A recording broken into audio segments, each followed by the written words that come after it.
आज तुमने यह सिद्ध कर दिया कि तुम एक क्षत्रिय नहीं बल्कि एक बार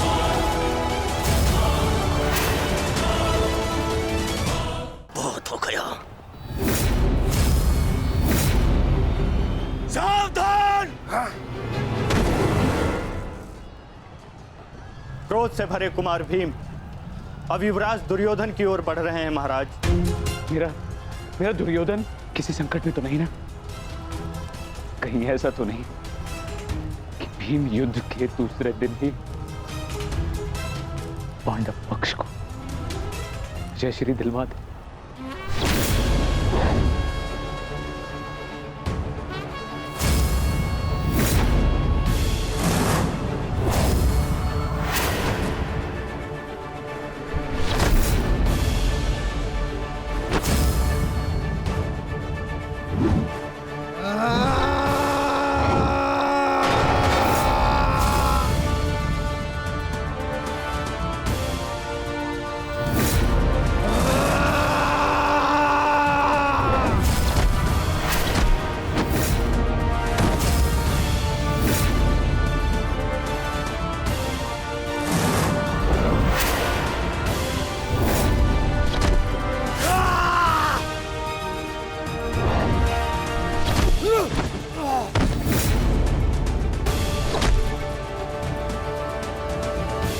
मारो दुर्योधन, मारो!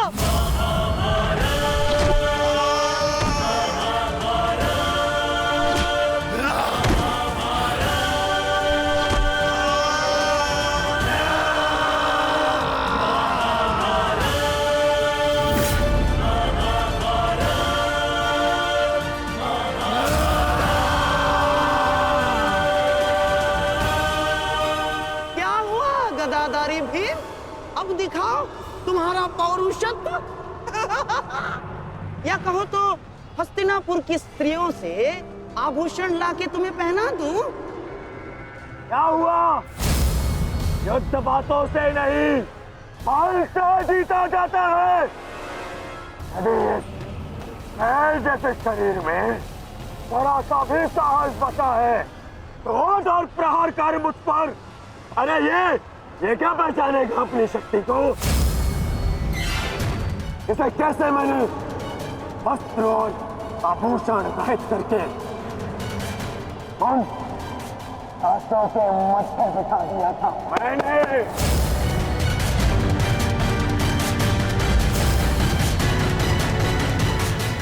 कदाचित ये भी भूल गया है कि कैसे मैंने बड़ी सभा में उस दासी द्रौपदी को उसका उचित स्थान दिखाया था।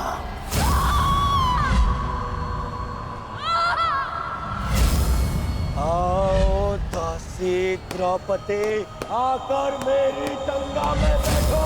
आओ! वस्त्र हरण करो इस दासी का।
गंगा पुत्र, दुर्योधन की रक्षा कीजिए गंगा पुत्र।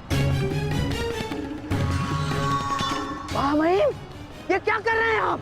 अपने वचन को पूर्ण कीजिए।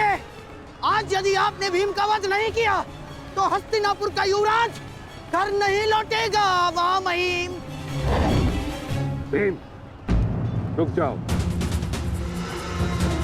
दूर हो जाओ दुर्योधन से, अन्यथा मुझे तुम्हारा वध करना होगा।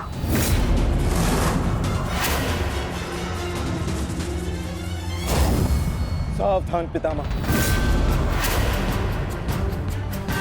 यदि आपने भ्राता भीम पर प्रहार किया तो मुझे विवश होकर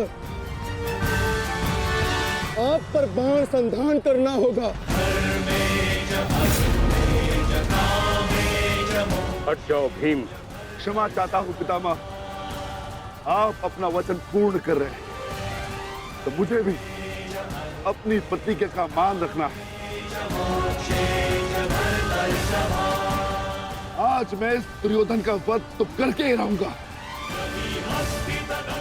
चाहे इसके लिए मुझे स्वयं के प्राण क्यों न गंवाने पड़े।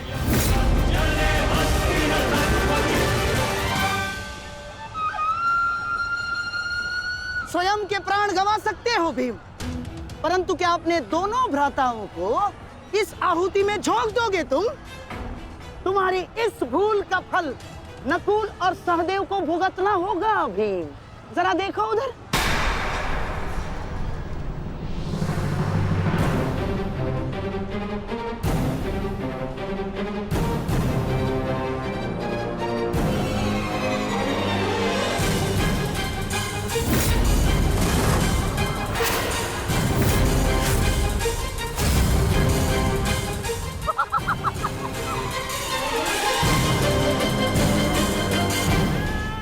पिताश्री,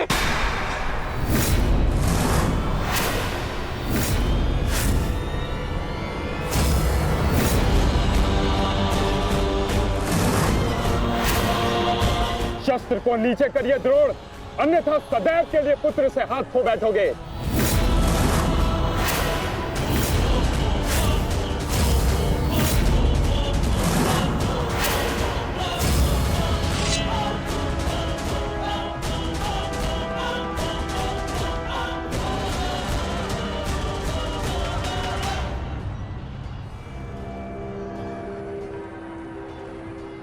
दुर्योधन, तेरा अंत आ गया है।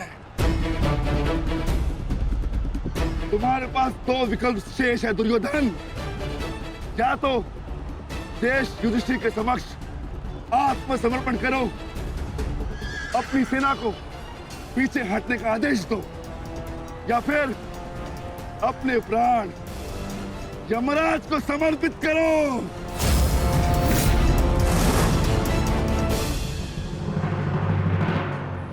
मारो भीम, मारो, शीघ्रता करो भीम। इतनी भी क्या शीघ्रता है राजकुमार युधिष्ठिर?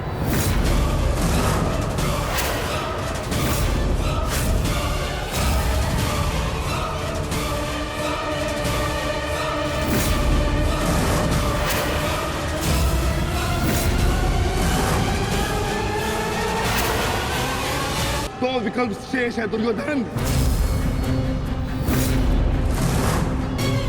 मारो भीम, मारो, शीघ्रता करो भीम। इतनी भी क्या शीघ्रता है राजकुमार युधिष्ठिर?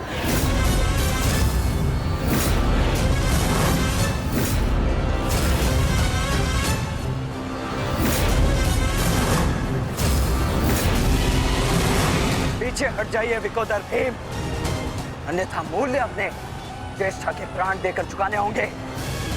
नहीं भीम, नहीं, मेरी चिंता मत करो, अपना वचन पूर्ण करो।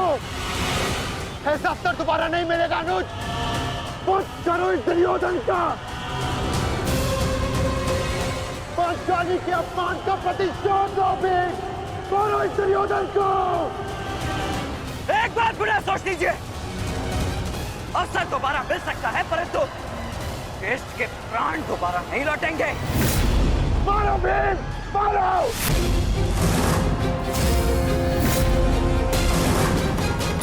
दुर्योधन!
बको, जाओ जाके सबकी सहायता करो, जाओ।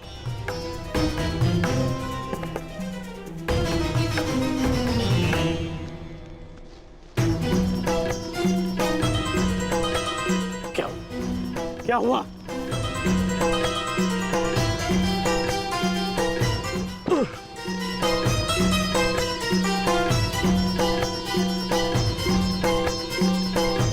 क्या हुआ मित्र? आज हम ये युद्ध हारने ही वाले थे मित्र। उस भीम ने मेरा वध कर ही दिया था, परंतु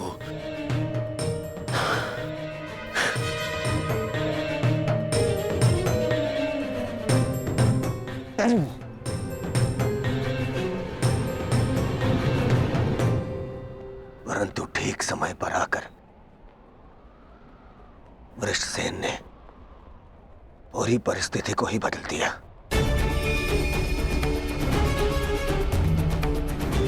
वीर वृषसेन ने आज न केवल मेरे प्राणों की रक्षा की,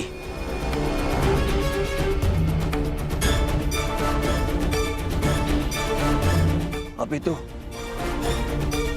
कौरव सेना को एक लज्जाजनक हार से भी बचाया।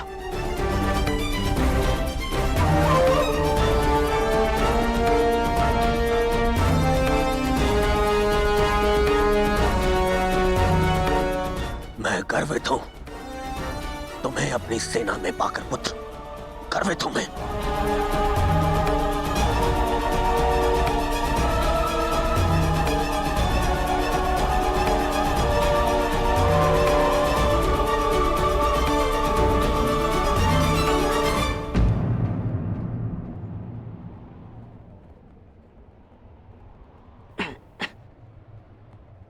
आप फिर से मेरे घाव देख रहे हैं ना पिताश्री,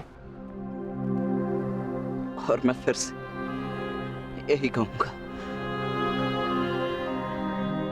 चिंता मत कीजिए। आज का युद्ध समाप्त हुआ और युद्ध भूमि में जो कुछ भी हुआ उसे भुला देना ही श्रेयस्कर है, अपितु उन बाधाओं को समझने का प्रयास करना चाहिए जो हमें विजयश्री बनने या प्राप्त करने से रोक रही है।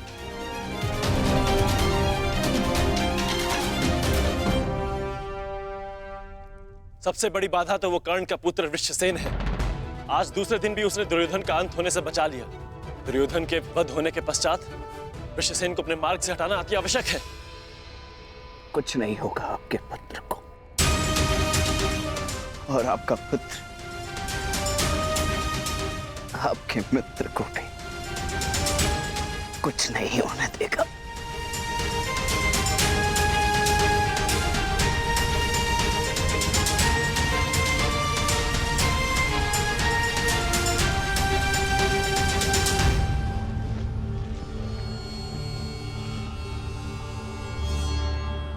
मित्र, आज का दिन हमारे पक्ष में नहीं था। तुम हमारे साथ होते तो कदाचित ऐसा नहीं होता।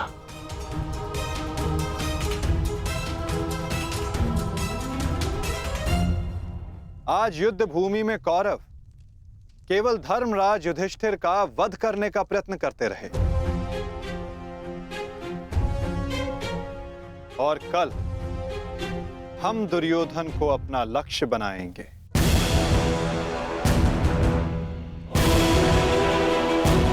क्योंकि दुर्योधन के अंत के साथ कौरवों की पराजय भी निश्चित है।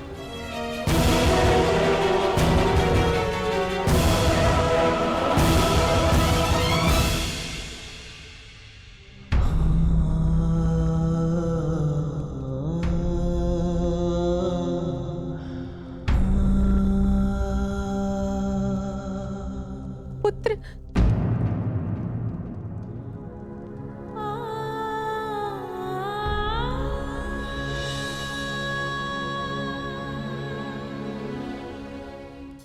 क्या दशा बना दी है इस युद्ध ने तुम्हारी। अरे माता, आप कब आई? माता हूँ।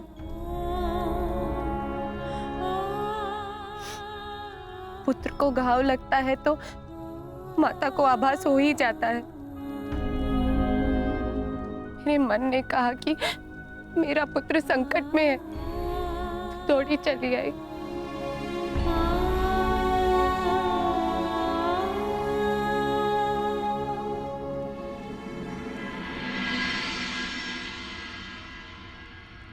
परंतु आप भी तो इसके पिता हैं। क्या अपने पुत्र की इस दशा को देखकर तनिक भी दया नहीं आती? अपने पुत्र के जीवन के लिए आपको कोई मोह नहीं? मैंने निश्चित कर लिया है, तुम कल युद्ध में नहीं जाओगे।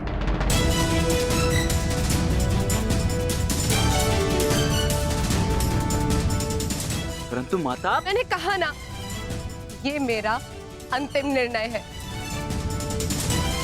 पिताश्री, ये तुम्हारे अतिरिक्त कौरव सेना में और भी कुशल योद्धा है। निश्चित रूप से कौरव सेना में कुशल योद्धाओं की कमी नहीं है पिताश्री, परंतु वृषसेन वो उन सबसे भिन्न है। उसकी सोच, उसकी प्रतिभा, उसका तेज प्रशंसनीय है। उससे द्वंद्व करते समय मैंने बहुत कुछ सीखा। यदि वो कौरव के पक्ष में ना होता तो निश्चित रूप से मेरा अभिन्न मित्र होता।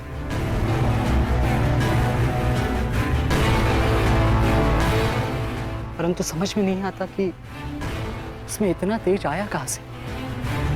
कुछ जन्म से, कुछ कर्म से। वो अंगराज कर्ण का पुत्र है, जिसके मन में मृत्यु का भय नहीं, अपने कर्तव्य की ओर पूर्ण आत्मसमर्पण है। उस पर तेज स्वतः ही आ जाता है अभिमन्यु।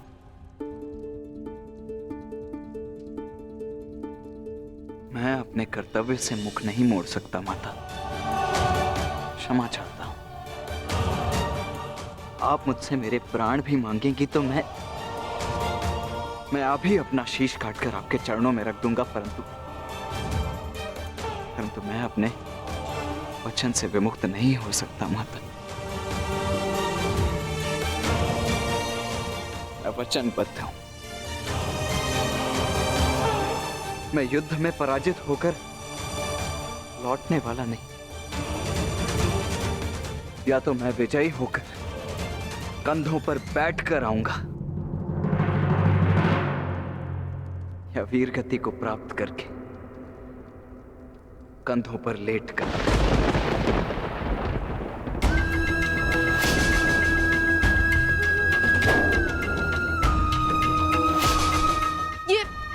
ये आपका पुत्र क्या बोल रहा है? अब आप सुन रहे हैं ना? मैं आपसे हाथ जोड़कर विनती करती हूँ स्वामी, रोकिए इसे। ऐसा कैसे होने दे सकते हैं? कुछ कीजिए। करना तो तुम्हें है सुप्रिया, ममता और कर्तव्य में संतुलन करना है। तुम एक योद्धा की माता हो, तुम्हें अपने हृदय को कठोर बनाना होगा। मेरी अनुपस्थिति में हमारा पुत्र इस महायुद्ध में अत्यंत मुख्य भूमिका निभा रहा है। मुझे उस पर गर्व है और तुम्हें भी होना चाहिए सुप्रिया। युद्ध में पीछे हट जाने वाले वृषसेन का पिता होने से अधिक युद्ध में बलिदान दे देने वाले वृषसेन का पिता होना अधिक श्रेष्ठकर समझता हूं।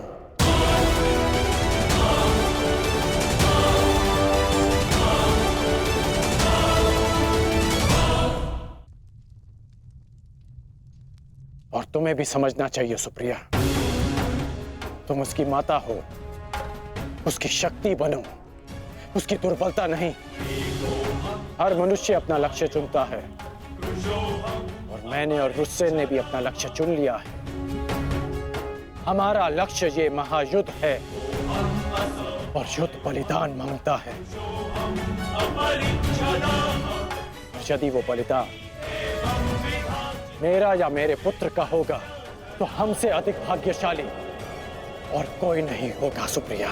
परंतु मैं इसकी माता हूँ। हर कोई जो इस युद्ध में है उसकी भी माता है, वो भी किसी का भाई, बेटा, पिता या पति है।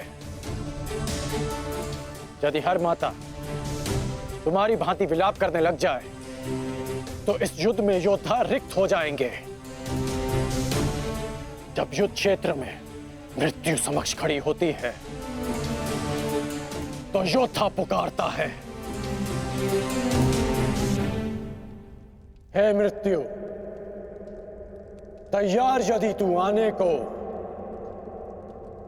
प्रसन्न मुख आ, द्वार खुला है, तेरा स्वागत, प्रसन्न मुख आ।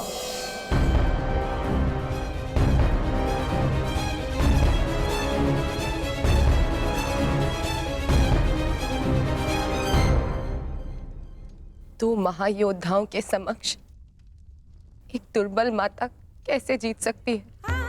यदि आपने निर्णय ले ही लिया है तो ठीक है, किंतु एक बात स्मरण रखना, यदि मेरे पुत्र को कुछ भी हुआ तो उसके उत्तरदायी आप होंगे और इसके लिए मैं आपको कभी क्षमा नहीं करूंगी।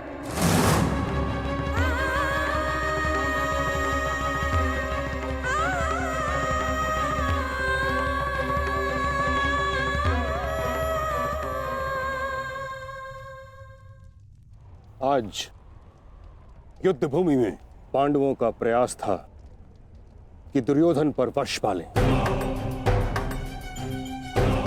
कल भी कदाचित उनका यही प्रयास होगा।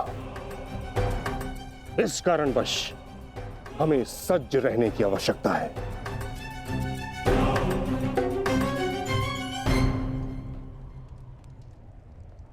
कल हम गरुड़ व्यूह की रचना करेंगे और इस व्यूह का नेतृत्व स्वयं मैं करूंगा। गरुड़ की आंख के स्थान पर मेरा रथ होगा। उसके एक पंख पर गुरुद्रोण आप और दूसरे पंख पर अश्वत्थामा, मध्य में मद्रराज शैल्य और युवराज दुर्योधन अंतिम रेखा पे रहेंगे। कुशल योद्धाओं का दल उनका सुरक्षा चक्र बनकर रहेगा और किसी भी मूल्य पर यह सुरक्षा पंक्ति टूटनी नहीं चाहिए। ये लीजिए, ये नई रणनीति लाए। पितामह, आपकी अब तक कोई भी रणनीति सफल तो हुई नहीं है। ऐसा ना हो कि आपकी ये रणनीति भी असफल रहे। ऐसे मत देखिए, कुछ अनुचित कह रहा हूं, सत्य कह रहा हूं। अब तक आपकी किसी भी रणनीति का कोई भी वास्तविक लाभ हमें नहीं मिला है। आज जो घटित हुआ है और जो घटित हो सकता था, मैं जानता हूं। अरे सेना को छोड़िए, आप तो मेरी सुरक्षा का कर्तव्य, अपने युवराज की सुरक्षा का कर्तव्य भी पूर्ण नहीं कर पाए। हे पितामह, अब मुझे आप पर विश्वास नहीं रहा पितामह। नहीं दुर्योधन, पितामह के अतिरिक्त तुम्हारी रक्षा और कौन कर सकता है? मैं करूंगा, मैं करूंगा, मैं करूंगा, मैं करूंगा।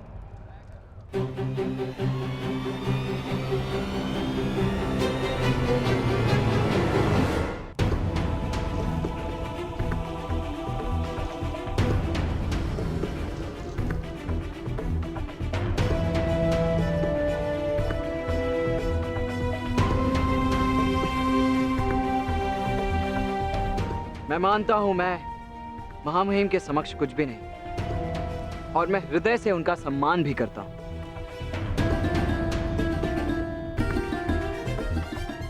किंतु यदि युवराज मुझे अवसर दें तो मैं उनकी सुरक्षा के लिए सदैव तत्पर रहूंगा।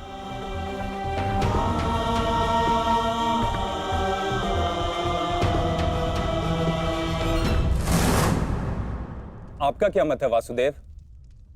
कल कौरव किस रणनीति के साथ युद्ध क्षेत्र में उतरेंगे?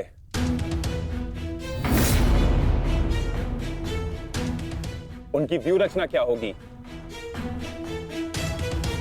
व्यूह रचना चाहे जो भी हो, किंतु आज जो रणभूमि में हुआ उसके पश्चात यह निश्चित है कि दुर्योधन की रक्षा हेतु वे उसे सेना की अंतिम रेखा में ही रखेंगे, क्योंकि वो जानते हैं कि दुर्योधन ही हमारा लक्ष्य है।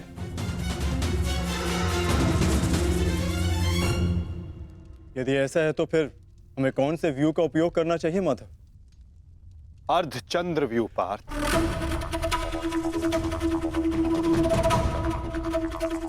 उसी व्यू के कारण हम दुर्योधन को रणभूमि की ओर ला पाएंगे।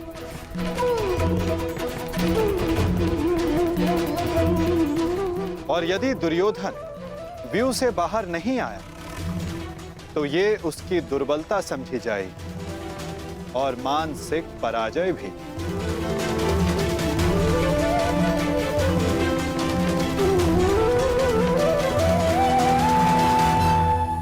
कल दुर्योधन की रक्षा कोई नहीं कर पाएगा, वो चाहे आचार्य द्रोण हो या पितामह, अश्वत्थामा हो या दुशासन या फिर वृक्षसेन। कल जो भी योद्धा मेरे और दुर्योधन के मध्य आएगा तो या तो रणभूमि छोड़ेगा या फिर यह संसार। मेरे पिताश्री आप पर पूर्ण विश्वास करते हैं युवराज, और मैं अपने पिताश्री की ओर से आपको यह वचन देता हूं कि जब तक मेरे शरीर में अंतिम श्वास रहेगी तब तक मैं युद्ध भूमि में आपकी सुरक्षा के लिए प्रस्तुत रहूंगा।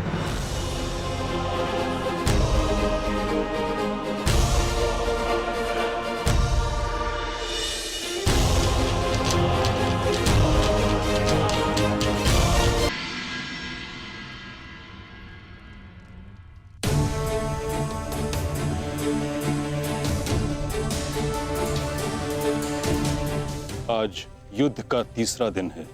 मेरी इच्छा है कि तुम हर परिस्थिति में मेरे साथ रहो। तुम्हारी सुरक्षा हेतु यह आवश्यक है। आप केवल सेना के नेतृत्व के बारे में सोचिए। तुम्हारी कुतर्कता का मैं उत्तर देना नहीं चाहता दुर्योधन, परंतु दो बातें स्मरण रहें दुर्योधन। प्रथम, जीवित रहने का प्रयास करना। द्वितीय, सदैव मेरे पीछे ही रहना।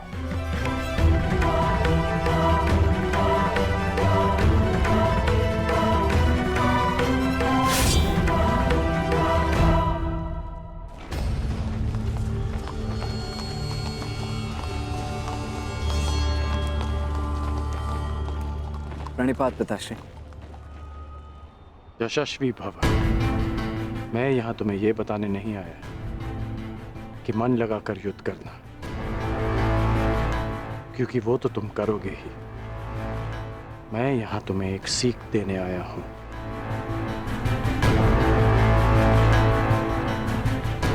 युद्ध क्षेत्र में योद्धा कहां है,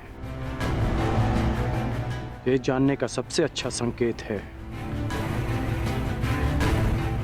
उसके युद्ध की पताका। तुम्हें जिसकी भी रक्षा करनी है या जिस पर भी प्रहार करना है, उसके रथ की पताका को जानना, पहचानना बहुत आवश्यक है। मैंने ये तुमसे पहले नहीं कहा,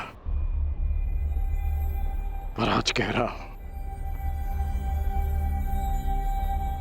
कि मुझे स्वयं पर गर्व है कि मैं तुम्हारा पिता हूं।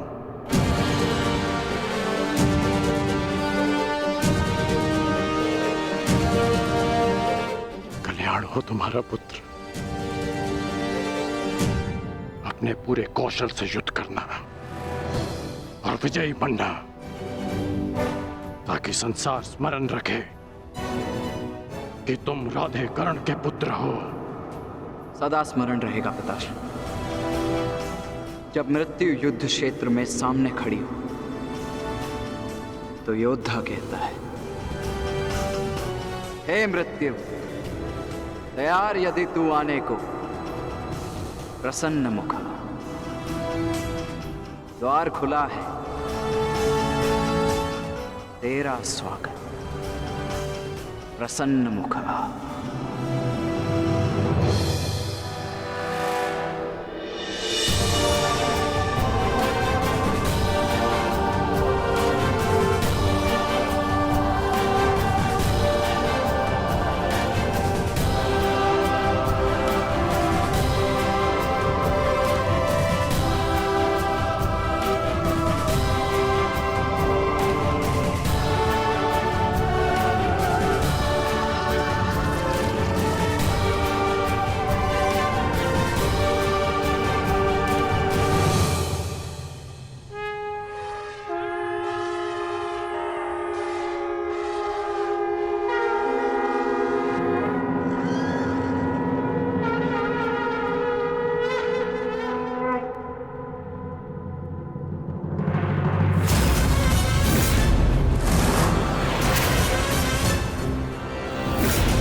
समय आ गया है पार्थ। क्या करना है? स्मरण है ना?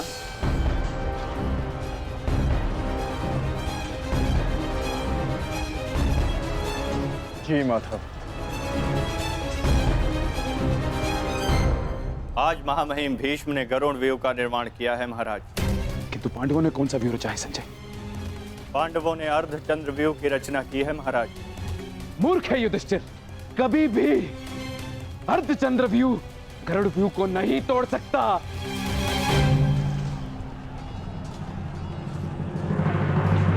प्रस्थान करो विकोदर। जो आदेश वासुदेव। अपने साथ कुछ सैनिक भी लेते जाओ। जी वासुदेव। सैनिकों, आगे बढ़ो।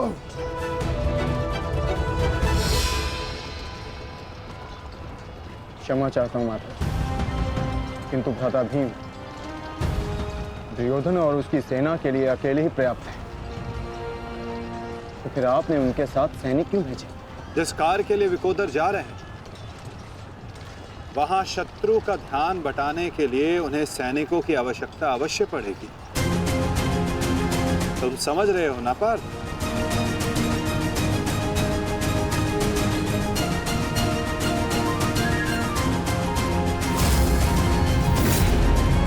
दुर्योधन, कल जो कार्य अधूरा रह गया था उसे पूर्ण करने का आज समय आ गया है। हाँ भीम, हाँ, क्योंकि नियति ने तुम्हारी मृत्यु मेरे हाथों लिखी है, मेरे हाथों। आओ, एक बार पुनः सोच लो दुर्योधन, कल मैंने ही तुम्हें प्राण दान दिया था और उसी के कारण आज तुम एक भयभीत हिरण की भांति पितामह की छाया में छिप कर बैठे हो। बाहर निकलो और लड़ो मुझसे। दुर्योधन, कहीं ऐसा तो नहीं कि तुम्हें अब समझ में आ रहा है कि रणभूमि सजाकर तुमने कितनी बड़ी मूर्खता की है। अभी ज्ञात हो जाएगा कि किसने कितनी मूर्खता की है। आओ दुर्योधन, मैं तुम्हारी प्रतीक्षा कर रहा हूं। साथी,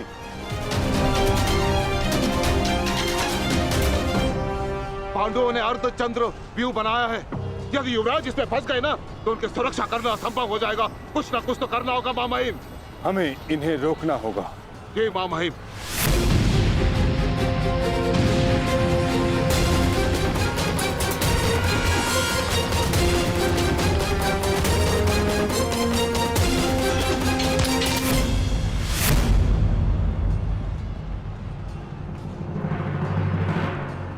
प्रणिपात प्रपितामह।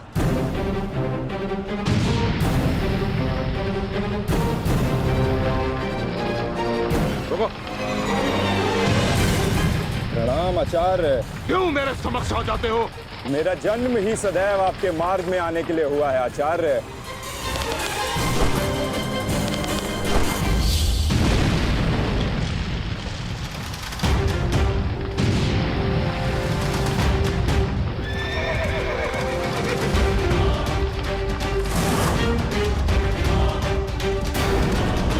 मुझे युवराज की सहायता के लिए जाना होगा।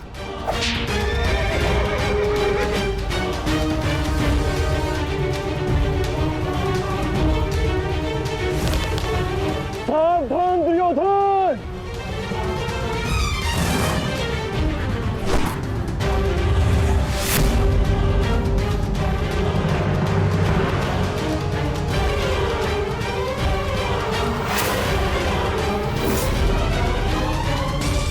चूक गए अर्जुन। अपना एक बाण व्यर्थ कर दिया तुमने। ना मेरा बाण अपना लक्ष्य चूकता है और ना मैं कोई बाण बिना लक्ष्य संधान करता हूं।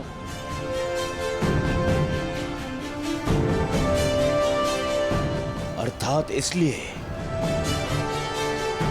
ताकि पितामह भीष्म मुझे ढूंढ ना पाए। ये युद्ध हम भाइयों के मध्य है, तो फिर इसमें आचार्य द्रोण और पितामह को कष्ट क्यों देना?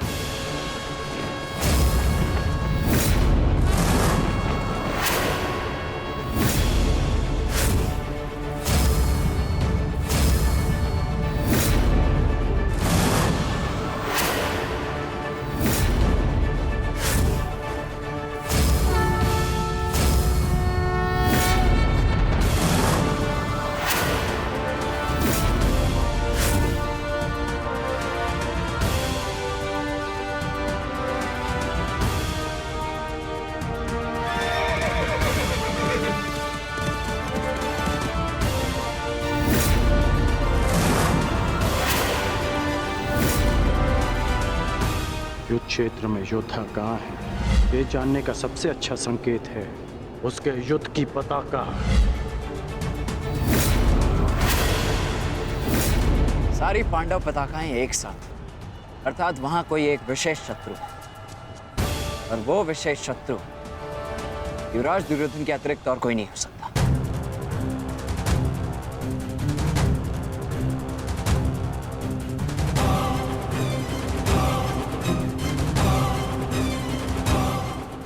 समझ जा, जब बल से कार्य नहीं बना तो छल से मुझे बंदी बनाने की योजना बनाई है तुम पांडवों ने। हाँ?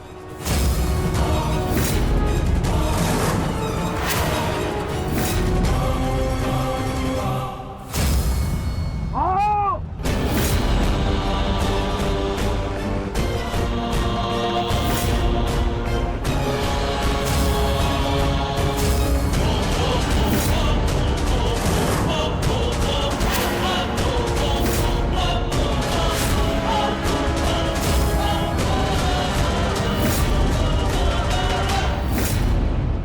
सावधान दुर्योधन!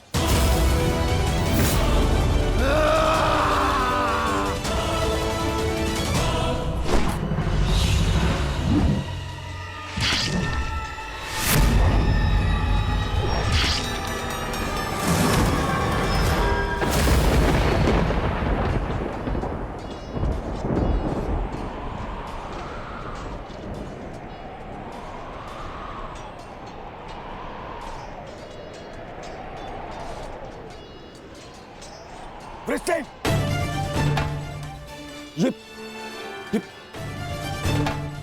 ये क्या किया तुमने पुत्र? वचन पूरा किया। उठो उठो उठो।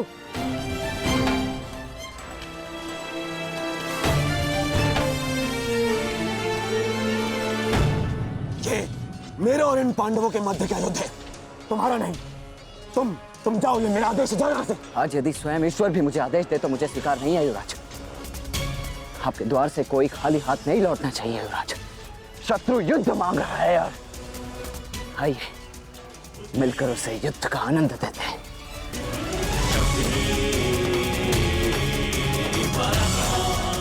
हर हर महादेव। हर हर महादेव।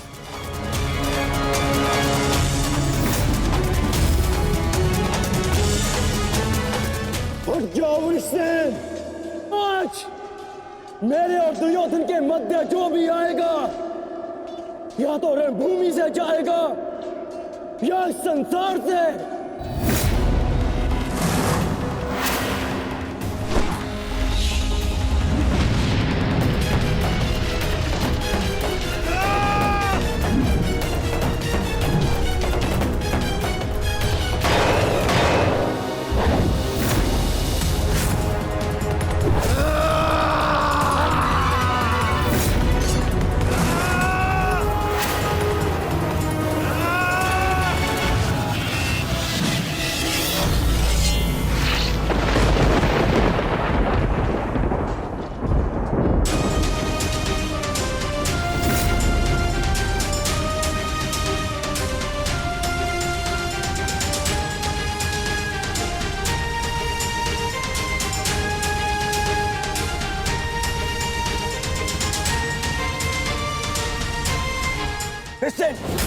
तुम ठीक तो हो पुत्र? हाँ, आप मेरी चिंता मत कीजिए युवराज, आप स्वयं। वृषसेन,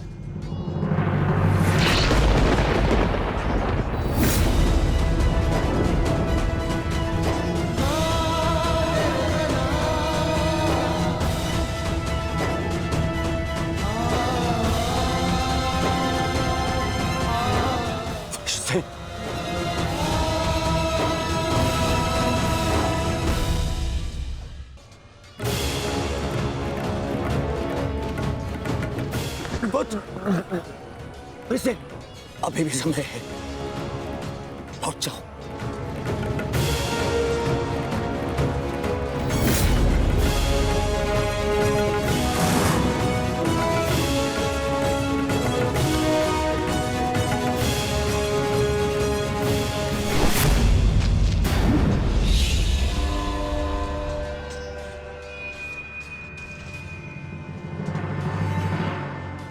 सूर्यास्त होने को है अर्जुन,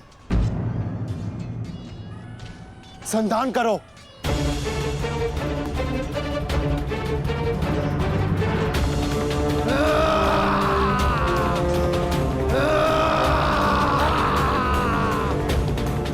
दुर्योधन!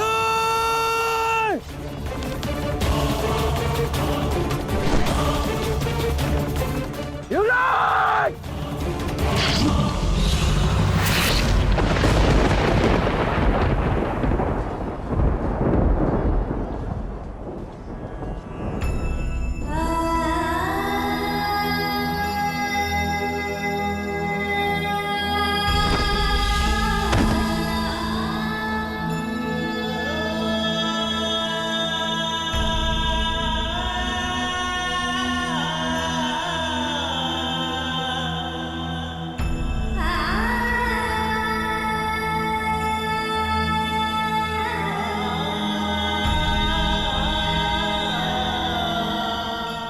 वृषसेन!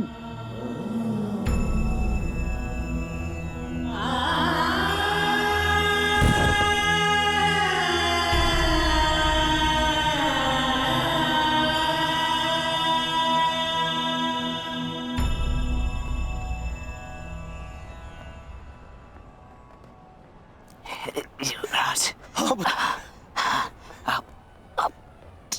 सुरक्षित तो है। हाँ पुत्र, मैं सुरक्षित। और तुम चिंता मत करना, मैं तुम्हें अभी वैद्य के पास में लेके जाऊंगा। तुम स्वस्थ हो जाओगे। आओ आओ।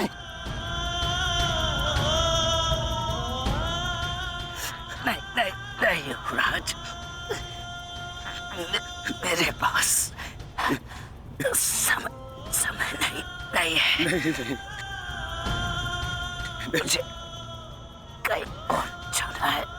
कहाँ जाना है पुत्र? मुझे जाना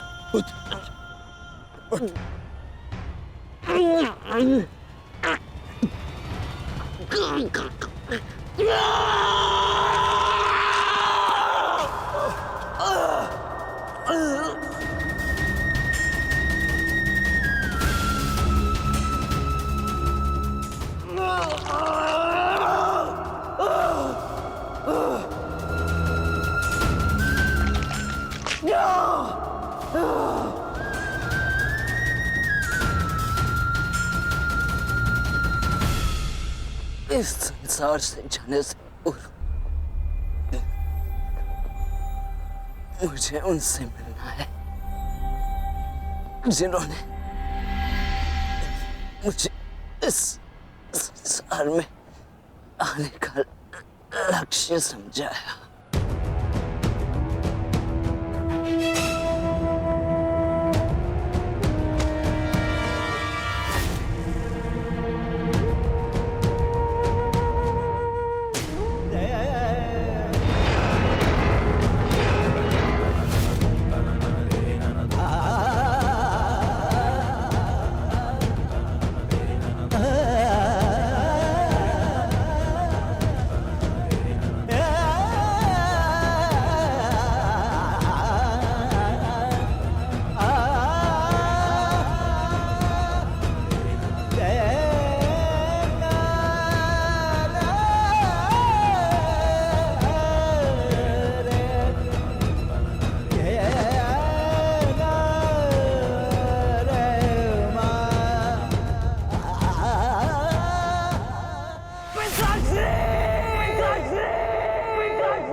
रुकिए पिताश्री।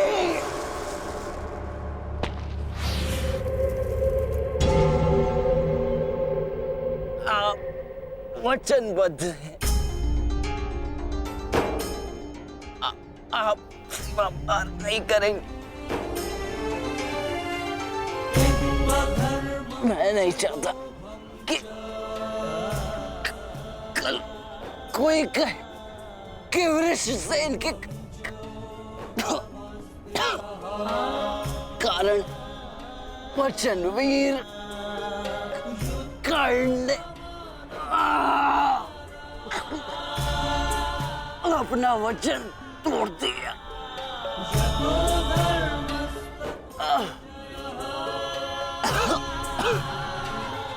आओ पुत्र, अपने पिता के पास आओ। हाँ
पूरा किया पिताश्री।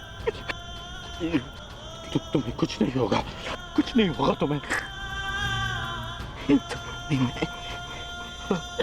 जब मृत्यु समक्ष खड़ी हो तुम क्या कहता है? हे मृत्यु यार, यदि तू आने को प्रसन्न मुख द्वार खुला है, तेरा स्वागत प्रसन्न मुख।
पुत्र, पुत्र, उठो, उठो पुत्र, उठो।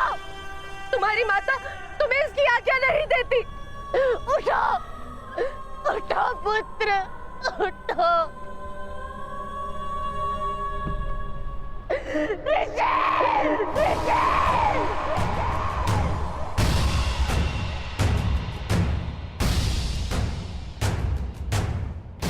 पांडु पुत्रों की, पांडु पुत्रों की, पांडु पुत्रों की, पांडु पुत्रों की, पांडु पुत्रों की,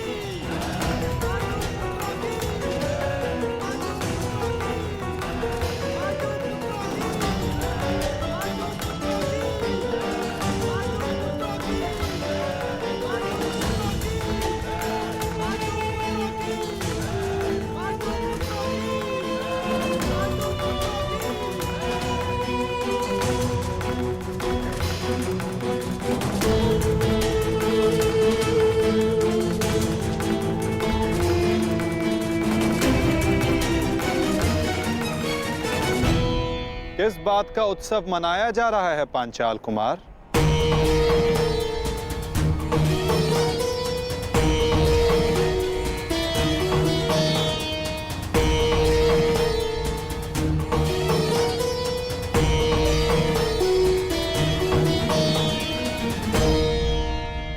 अपनी विजय का उत्साह रखना उचित है, परंतु एक वीर, एक महायोद्धा की मृत्यु का उत्सव मनाना कुत्सा है।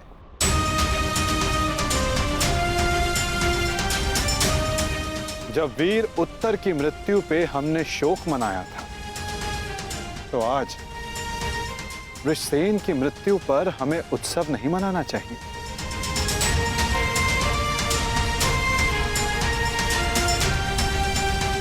कल हमने एक वीर योद्धा खोया था और आज हमारे विपक्ष ने एक वीर योद्धा खोया है। किसे पता कल कौन वीर गति को प्राप्त हो जाए।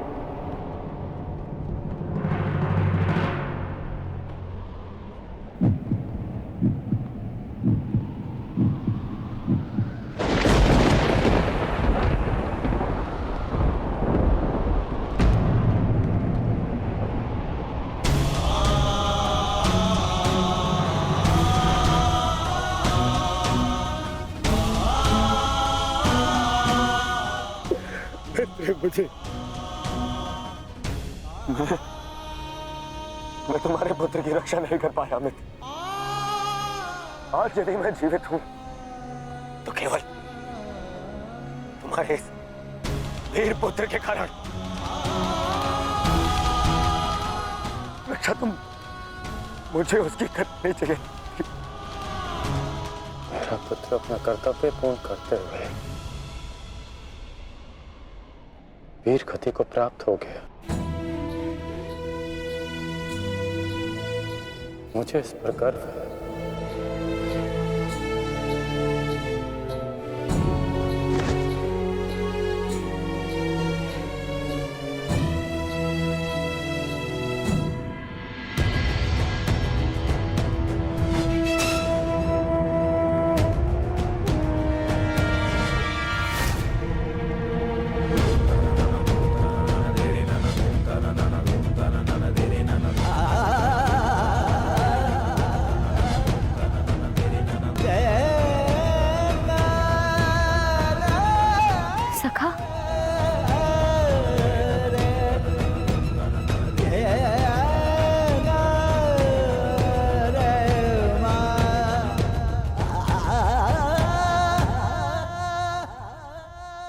इतना तो मैं समझ गई थी कि वहां सबके मध्य आप मुझे कोई संकेत देना चाह रहे थे, परंतु आपका मंतव्य क्या था सखा? मैं समझ नहीं पा रही हूं। वो क्या है जो आप कहकर भी नहीं कह रहे थे? बताइए सखा। यही कि युद्ध में शत्रु का बाण नाम या मुख देखकर नहीं आता, वो केवल हृदय को छलनी कर जाता है सखी।